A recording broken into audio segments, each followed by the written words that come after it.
Good morning, dear students. This video is on the topic Kingdom Fungi.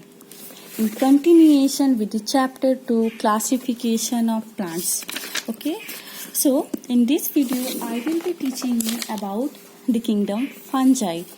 So, the organism which belongs to this fungi are generally multicellular, okay, except is which is unicellular. Okay, so kingdom fungi possess unicellular, multicellular or filamentous organism. Okay, unicellular one and only is. Second characteristic is that they do not possess chlorophyll. Okay, the kingdom fungi do not have chlorophyll and so they cannot prepare their own food. They are mostly saprophytes. Their mode of nutrition is saprophytes, saprotropic. Okay, so these organisms are generally saprophytes, means they live on dead, decaying organic matter. Okay, now this kingdom, the fungi includes fairly familiar organisms such as mushroom, toadstools and bracket fungi. Here we will take one example, that is mold, and we will read in detail about the mold.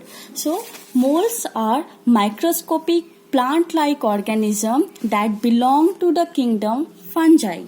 Okay, molds are microscopic plant-like organism that belongs to the kingdom fungi.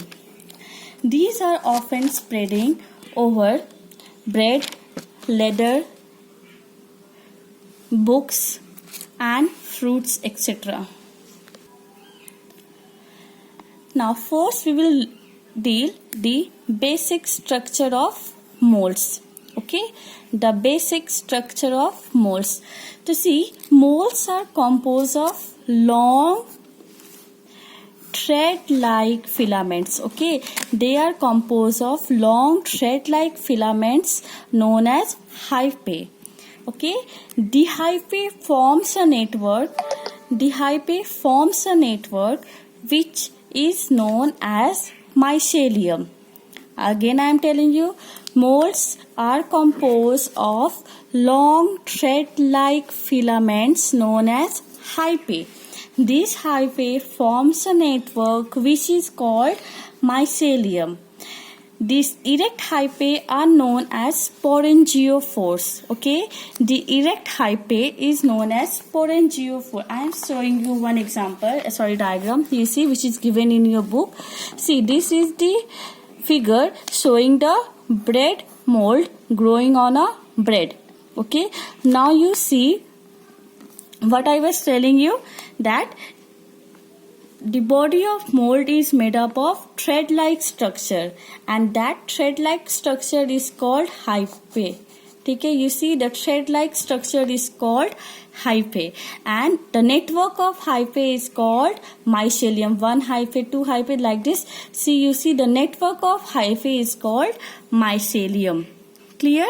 And the erect hyphae, the hyphae which are erect, they are called sporangiophore. You see, the erect hyphae are called sporangiophore and each sporangiophore bears the rounded body called the sporangium. Clear? Each sporangiophore bears a rounded body called the sporangium. See, again I am telling you, thread-like structure is called hyphae. Network of hyphae is called mycelium. The erect hyphae, erect means standing hyphae, is called a sporangiophore and each sporangiophore bears the rounded body called the sporangium. And within these sporangiums, they contain spores. Okay, so these sporangiums are the spore containing bodies. Am I clear? These sporangium are the spore containing body. When the sporangium burst open, okay, when they burst open, the spores are dispersed. You see here the sporangium is burst open and you see the spores are releasing. See a sporangium bursting to release spores. Okay, now when they land on a suitable substratum, each can again grow to form the new mycelium. Okay, so this is the basic structure of the mold. See, I have written here also. You just see erect hyphae is known as sporangiophore, and each sporangiophores bear rounded body called sporangia, which contains spore. The hyphae also form the root-like structure known as rhizoids. You see, this root-like structure is known as rhizoids. So this diagram is very important. Clear? You just practice it. You can draw in your biology copy also. Now moving on to the next topic is nutrition in molds. Okay.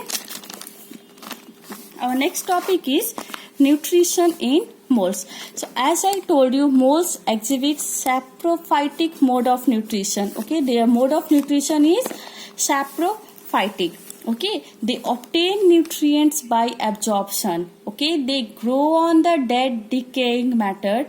They absorb the nutrients from the decaying organic matter.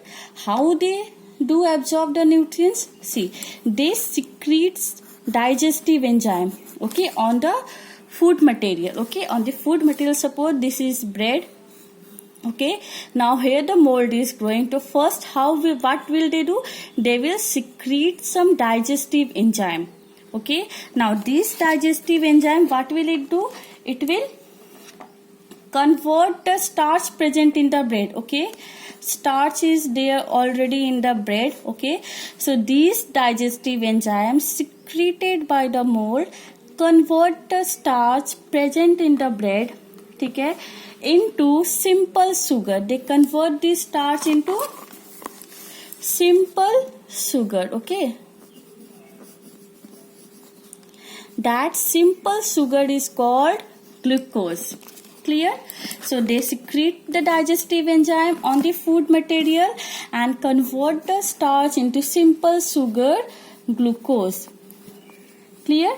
This glucose is then absorbed by the mold through their body surface. Okay, this glucose is then absorbed through the body surface. Okay, and later stored it in the form of glycogen.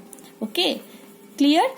Again I am telling you, molds secrete the digestive enzyme.